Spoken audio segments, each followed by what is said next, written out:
CPM നേതാവ് വെള്ളനാട് ശശി അമ്മയെയും കുട്ടിയെയും ആക്രമിച്ച സംഭവത്തിൽ DGPയുടെ ഇടപെടൽ. പട്ടികജാതി പട്ടികവർഗ അതിക്രമ നിരോധന നിയമപ്രകാരമാണ് പോലീസ് കേസെടുത്തത്.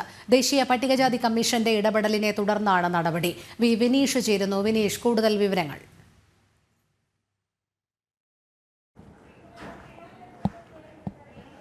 നേരത്തെ കുട്ടിയെയും അമ്മയും ആക്രമിച്ച സംഭവത്തിൽ വെള്ളനാട് ശശിയെ സംരക്ഷിക്കുന്ന നിലപാടായിരുന്നു പോലീസിന്റെ ഭാഗത്തുനിന്ന് ഉണ്ടായിരുന്നത്. പ്രത്യേകിച്ച് ആര്യനാട് പോലീസ് അത്തരത്തിൽ ദുർബല വകുപ്പുകൾ ചുമത്തിക്കൊണ്ട് വെള്ളനാട് ശശിക്ക് സംരക്ഷണം ഒരുക്കുന്ന സാഹചര്യമുണ്ടായി.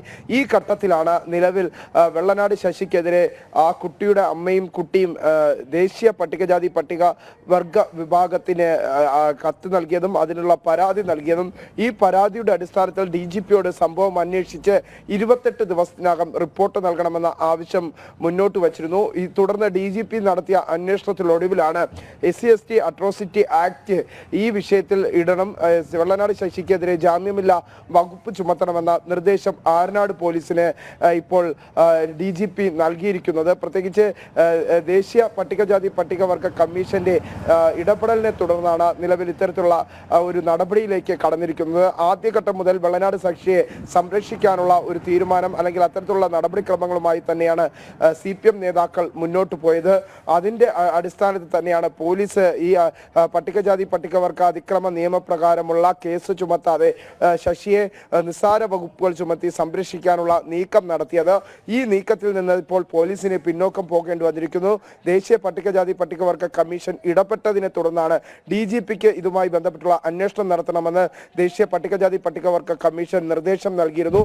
ആ നിർദ്ദേശത്തിന്റെ അടിസ്ഥാനത്തിൽ DGP നിലവിൽ ഇപ്പോൾ ആര്യനാട് പോലീസിനോട് ഈ വകുപ്പുകൾ കൂടി SC/ST അട്രോസിറ്റി ആക്ട് ഉൾപ്പെടുത്തണമെന്ന നിർദ്ദേശവും ഇപ്പോൾ പോലീസിന് നൽകിയിരിക്കുകയാണ്. നിലവിൽ FIR-ൽ ഈ വകുപ്പും കൂടി ചേർത്തിട്ടുണ്ട് എന്നാണ് നമുക്ക് അറിയാൻ സാധിക്കുന്നത്. എന്തായിരുന്നാലും DGPയുടെ ഇടപെടൽ കാരണം നിലവിലെ സാഹചര്യത്തിൽ വെള്ളനാട് ശശിക്കുണ്ടായ സംരക്ഷണത്തിൽ CPM ഇനി ഏത് കവചം കൊണ്ടായിരിക്കും സംരക്ഷിക്കുക എന്നതാണ് നോക്കിക്കാണേണ്ടത്. കാരണം ഈ ഒരു സംഭവം നടന്ന് ഏകദേശം ഒരു മാസം പിന്നിട്ടിട്ട് പോലും കൃത്യമായ നടപടിയുമായി സംസ്ഥാന പോലീസ് പോകാത്തതിന് പിന്നിൽ വലിയ ആക്ഷേപങ്ങൾ ഉയർന്നിരുന്നു. പ്രത്യേകിച്ച് BJP അടക്കമുള്ള പട്ടികജാതി മോർച്ച അടക്കമുള്ള സംഘടനകൾ വലിയ പ്രതിഷേധവുമായി രംഗത്ത് വന്നിരുന്നു.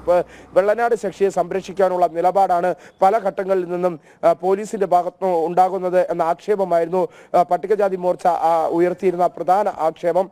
ആ ആക്ഷേപം ശരിവയ്ക്കുന്ന തരത്തിൽ തന്നെയാണ് ഇപ്പോൾ DGPയുടെ റിപ്പോർട്ട് പുറത്തു വന്നിരിക്കുന്നത്. DGP വ്യക്തമാക്കുന്നത് ഇത്തരത്തിലാണ്: കുട്ടിയെയും അമ്മയും ആക്രമിക്കുന്നതിന് ഉപരി ജാതി പറഞ്ഞു അധിക്ഷേപിച്ചു എന്നതടക്കമുള്ള കാര്യങ്ങൾ ഉൾപ്പെടുത്തിക്കൊണ്ടാണ് ഇപ്പോൾ SC/ST അട്രോസിറ്റി ആക്ട് വെള്ളനാട് ശശിക്കെതിരെ ചുമത്തണമെന്ന നിർദ്ദേശം DGP ആര്യനാട് പോലീസിന് നൽകിയിരിക്കുന്നത്. കൃത്യമായ ഇടപെടൽ DGPയുടെ ഭാഗത്തുനിന്നുണ്ടായിരിക്കുന്നു. ദേശീയ പട്ടികജാതി പട്ടികവർഗ കമ്മീഷന്റെ ഭാഗത്തുനിന്നുണ്ടായതിന്റെ അടിസ്ഥാനത്തിൽ തന്നെയാണ് DGP ഈ ഒരു ഇടപെടൽ എന്നാണ് നമുക്ക് മനസ്സിലാക്കാൻ സാധിക്കുന്നത്. അല്പസമയം മുമ്പാണ് DGP അത്തരത്തിലുള്ള ഒരു നിർദ്ദേശം നൽകിയിരിക്കുന്നത്. എന്തായിരുന്നാലും വിഷയത്തിൽ കാര്യങ്ങൾ ശശിക്ക് കൂടുതൽ കുരുക്ക് മുറുകുന്നു എന്ന് തന്നെയാണ് നമുക്ക് മനസ്സിലാക്കാൻ സാധിക്കുന്നത്. രോഹിണി. അതെ, വിനീഷാണ് വിവരങ്ങൾ നൽകിയത്.